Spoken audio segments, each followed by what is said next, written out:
पूर्वी बॉर्डर पर भी कई लोग ऐसे थे जिनके बारे में तरह तरह के दावे किए जा रहे थे, जिनकी पहचान को लेकर कई सवाल उठे।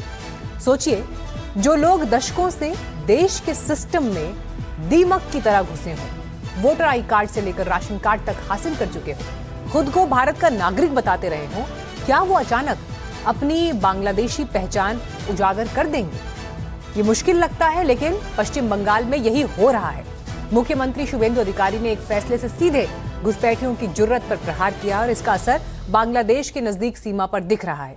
घुसपैठियों की जमात खुद सीमा की तरफ भाग रही है। बंगाल शायद देश का पहला और इकलौता राज्य है जहां की सरहद पर घुसपैठ की नहीं बल्कि वापस भागने की होड़ मची है।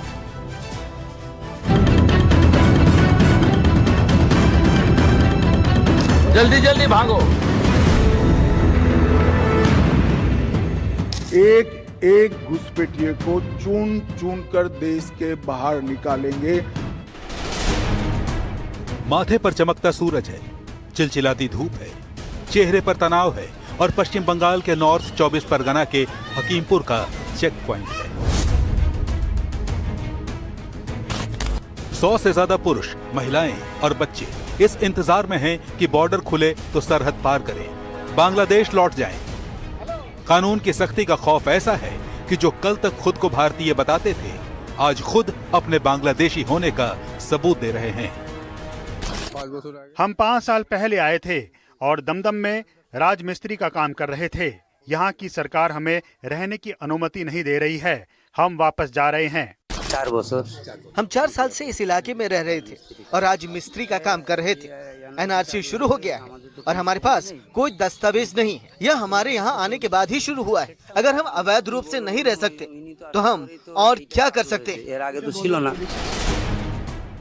इसके पीछे है बंगाल के नए मुख्यमंत्री शुभेंदु अधिकारी, जिनकी 3D यानी डिटेक्ट, डिपोर्ट और डिलीट वाली पॉलिसी ने हड़कंप मचा दिया है।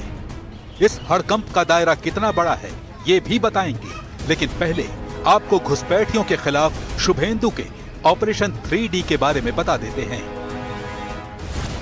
डिटेक्ट यानी खुफिया इनपुट के जरिए घुसपैठियों की पहचान, डिलीट यानी वोटर लिस्ट, आधार और राशन कार्ड से नाम हटाना, डिपोर्ट यानी गिरफ्तार कर सीधे उस देश भेजना जहां से आए थे। शुभेंदु अधिकारी साफ कह रहे हैं कि अब बंगाल के संसाधन के दम पर किसी घुसपैठिए की खातिरदारी नहीं होगी।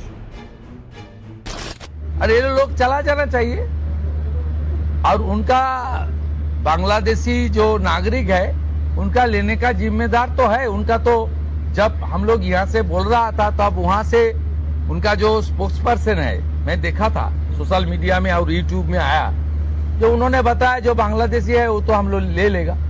ये सब बांग्लादेशी है, इसको ले लेना चाहिए। लेकिन ये लोग को, पुलिस को हम लोग बता दिया जेल में भेजने का जरूरत नहीं है। देश के रुपया में खाना खाएगा, कपड़ा देगा, मेडिसिन देगा। एक दामाद है ये लोग। जल्दी जल्दी भागो। खास बात यह है कि तकरीबन हर मुद्दे पर बीजेपी के खिलाफ खड़े रहने वाले हुमायूं कबीर भी इस मुद्दे पर शुभेंदु के साथ हैं। जो सिक्योरिटी है, देश को जो अपना देश का जो शांति पे आपका नागरिक में रहने के लिए कोई बेआईनी घुसपैठी नहीं आना चाहिए। तो कोई बेआईनी पूरे देश को अंदर घुसेगी तो उनको खिलाफ कड़ा कार्रवाई होना चाहिए।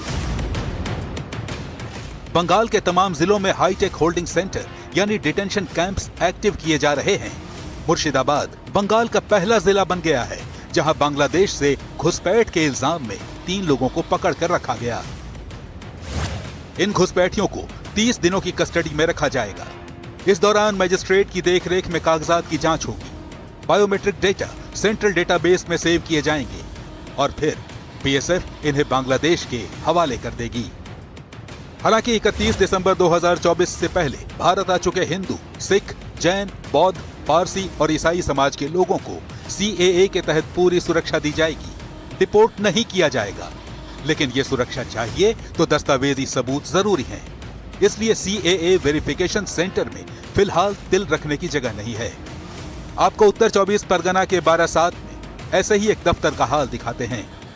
यहाँ पर जो लोग हैं इनमें से ज्यादातर लोग इस बार वोटिंग के दौरान जो है इसमें भागीदारी नहीं कर पाए थे क्योंकि वो नागरिक नहीं थे। लेकिन इस वक्त मौजूदा हालात को मद्देनजर रखते हुए वो बखूबी समझ रहे हैं कि ये सिटीजनशिप सर्टिफिकेट को उनके पास रहना बहुत ही लाजमी हो चुका है, बहुत ही ज़रूरत है। इसीलिए तमाम जो है डिस्ट्रिक्ट में इस तरीके से लंबी कतारें देखी जा सकती है। दरअसल ये सिर्फ पश्चिम बंगाल की कानून व्यवस्था का मामला नहीं है, देश की सुरक्षा का सवाल है। इसलिए केंद्रीय गृह मंत्री अमित शाह भी साफ कर चुके हैं कि डेमोग्राफी बदलने की साजिश हुई तो करारा जवाब मिलेगा। हमारी जिम्मेदारी है कि सीमा से नजदीक 50 किलोमीटर के किसी भी गांव में कोई अवैध निर्माण होता है तो हम सिविल प्रशासन को सूचित करें, कलेक्टर को सूचित करें, एसपी को सूचित करें। हमारी जिम्मेदारी है कि 50 किलोमीटर की बॉर्डर तक के सभी गांवों में जनसांख्यिकी का परिवर्तन हो रहा है, कृत्रिम परिवर्तन हो रहा है, तो उसके प्रति सजग रहकर राज्य सरकार को आगाह करें। भारत और बांग्लादेश 4156 किलोमीटर लंबी अंतर्राष्ट्रीय सीमा साझा करते हैं। इसकी 2217 किलोमीटर लंबी सीमा पश्चिम बंगाल से लगती है, जिसका बड़ा हिस्सा ऐसा था जिसके बारे में कहा जाता है कि घुसपैठिए उसे ओपन कॉरिडोर की तरह इस्तेमाल करते रहे। हालांकि अब वहां बाढ़ और कानून दोनों सख्त हो चुके हैं। असम के मुख्यमंत्री हिमंता बिस्वा शर्मा इसे बड़ी जीत बता रहे हैं। असम में हम जितना भी काम करें, लेकिन भारत और बांग्लादेश का सीमा सबसे ज्यादा लंबा सीमा पश्चिम बंगाल में है। ये जो जीत है ये जरूर बीजेपी का जीत है, लेकिन मैं मानता हूं ये बीजेपी का जीत कम और भारत का जीत सबसे ज्यादा। ये देश का विजय हुआ है पश्चिम बंगाल, ये देश का विजय है। लेकिन देश की सुरक्षा चक्र की मजबूती के उपायों पर भी राजनीति शुरू हो गई है। बीजेपी जिस मुहिम को आबादी का शुद्धिकरण यज्ञ कहती है, विपक्ष उसे मजबूरों पर जुल्म बता रहा है। कंस्ट्रक्शन में काम करने वाला वो मजदूर कौन है? उसको दिन में 500 रुपए और 700 रुपए मिलता है, 12-12, 14-14 घंटा काम करता है।